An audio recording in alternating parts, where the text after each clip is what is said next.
I went out there on that morning. I remember it was cold and a little rainy that day.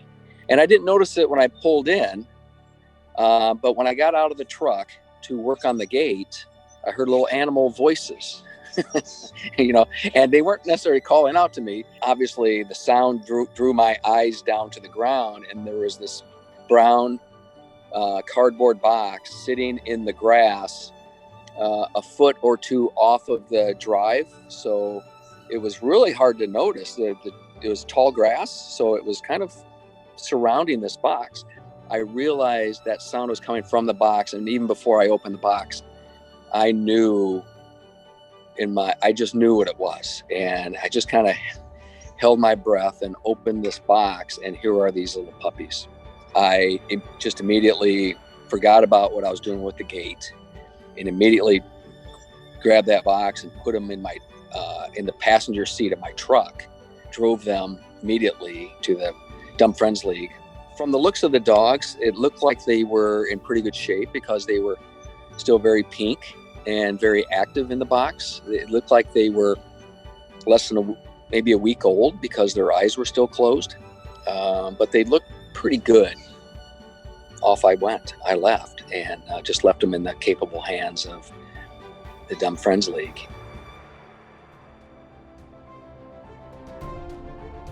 When we get a group of puppies in, we typically want to examine them, make sure that they're healthy and happy, address any health concerns that they're having. We take pictures of the puppies and then we send out a plea to our foster parents. With these puppies specifically, they're bottle babies, which means they require around-the-clock care with bottle feedings every 2 to 3 hours.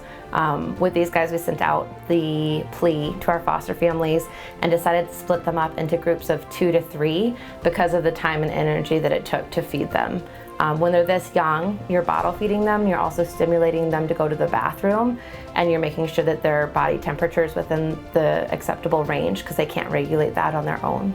If they're healthy and happy and everything's going well, they come back to the shelter every 2 weeks for rechecks.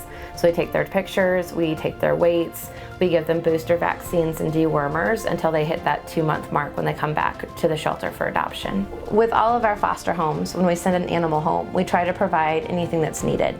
So that includes bedding, blankets, bowls, food, leashes, collars. With bottle babies specifically, they're a little bit more expensive and resource intensive, but we try to provide all of those supplies for our foster parents. So with these puppies specifically, they needed formula, bottles, special nipples that help prevent aspiration while they're bottle feeding, but we were able to get them all placed really quickly, and they all did really well once they were out in the foster homes.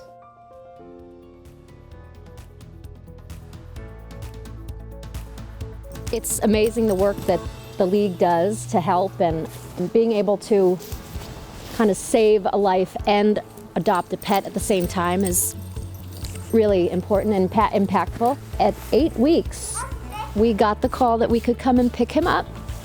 He's a very sweet, gentle, giant dog. It's been interesting with COVID, and interactions with people are limited, but he absolutely loves other dogs. It's like his drive is to go and play with any puppy, any dog. It's our first dog. We both grew up with dogs, but it's the first time we've had a dog. And so he's sort of become like the centerpiece of our family.